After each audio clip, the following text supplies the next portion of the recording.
It's Freestyle Friday! Coming in hot with quick shots of inspiration on a variety of topics.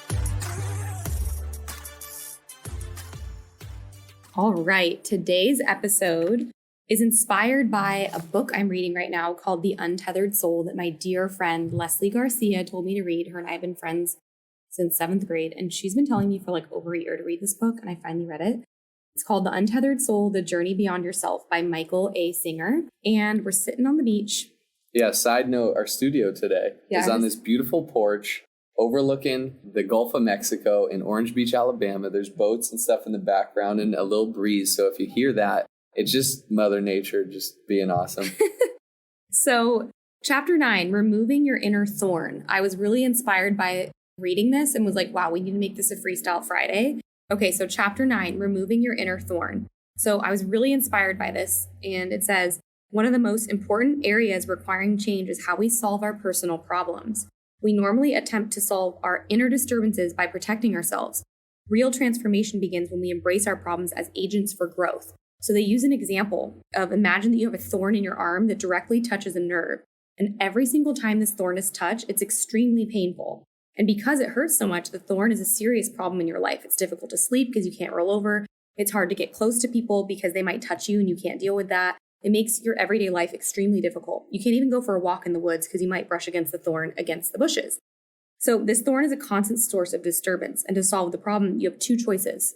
The first one is to look at your situation and decide that since it's so disturbing, when things touch the thorn, you need to make sure nothing touches it. So the second choice is to decide that since it's so disturbing, when things touch the thorn, you need to take it out, right? So they go through the example of living with it in there. And when you do that, think about the thorn as anything in your life. Maybe it's resentment towards someone that's hurt you. Maybe it's loneliness in your life. Maybe it's, literally name any problem that you have and that is so heavy and painful for you and something that you fester inside that you have resentment towards. And when you carry that around and you're constantly trying to protect yourself from that thorn throbbing, you're actually creating an entire life around the thorn, right? So it turns out that the life of protecting yourself from your problem becomes the perfect reflection of the problem itself. So why don't we just take option 2 and actually remove the thorn? Because that's really painful to do. That's the work that a lot of us want to avoid, right? That's the therapy. That's the talking it out. That's the inner work. That's the journaling. That's the whatever it might be. The hard conversation we know we need to have. Yes. And when I read this, it really made me think, over the past few years, there's been some friendships in my life that have really revealed themselves, that have really, I guess for lack of a better word, like shown me they don't really exist. And that's fine. I've really learned that friendships are either for a reason, a season, or a lifetime.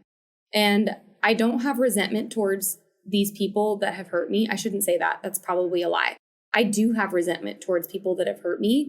And you've heard me talk about this before, but I hired a business coach, huge investment, so worth it. And we're doing a lot of inner work. And she actually had me write a letter to each of these people that have deeply hurt me. And it was a 7-step process to the letter. And they're not going to get the letter. It's just for my healing and then literally burning it in the fireplace. But that's something I'm doing to remove the thorn so that every time I hear their name or am somehow triggered by these people, that it doesn't throw me off for like a couple days. Yeah, when I think of this concept of removing the thorn, Sandy and I were both reading this morning and different books, and both of the segments we were reading had this same concept. My book wasn't necessarily called Remove the Thorn, but same concept. And how I think about this is, when we have those underlying issues in our life or those deep-rooted issues, they're like a lead weight, right? It's like trying to walk around with like with a ball and chain attached to you. Is it easier to go on a stroll and walk around and go about life with a ball and chain attached to you, like literally a lead weight? Or is it easier to just walk free? But what we don't realize is that ball and chain, that lead weight around your ankle or whatever it is, isn't necessarily that obvious thing or what we think. What can be holding you back in your business could be trauma from your childhood or in your family life, or an issue you have, a relationship with someone, or anything. It can be any one of those things. And we don't necessarily think of, I didn't have a good relationship with my mother or my father when I was younger, but that's not holding me back now. I'm over it. I'm past it. But it could be if in your heart, you haven't like resolved that thorn or pulled that thorn out, it's still there and it's affecting, really all facets of our life. So if you're trying to move forward in your business, like there could be lead weights at your feet and it's removing that, because ultimately what we resist persists, right? I heard that and I was like, that is so right. When you're avoiding doing what you need to do, having the tough conversation, addressing the issue, addressing the problem, what you resist persists, addressing that underlying health issue that is easier and safer day in, day out not to think about or address or do. It's easier to do that. But what we resist persists, and it's going to keep growing and growing as a problem until we're forced to face it head on.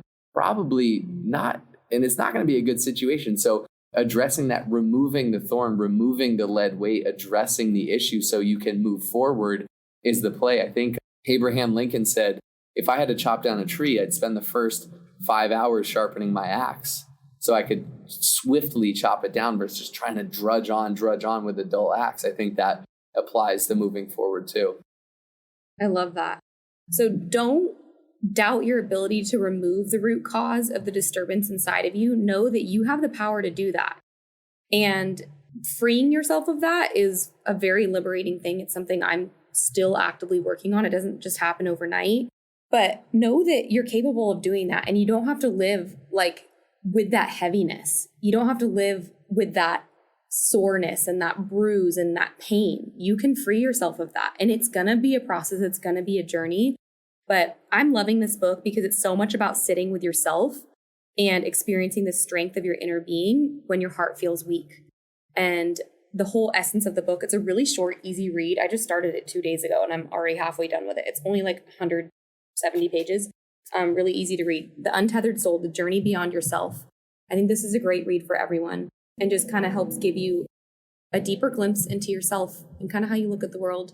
So hopefully you found this inspiring and you work alongside us to remove those thorns. Yes. So if you take anything away from this, identify the thorns in your side, in your life, those, the lead weights around your feet in your life, identify them first. Like really dig deep, think about it, reflect in the shower, wherever, and identify them.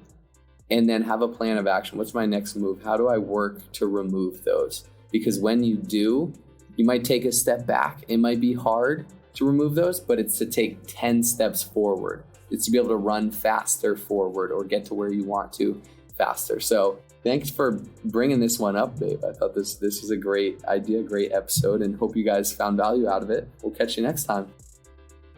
Only those that can see the invisible can do the impossible. So remember, you are magnetic.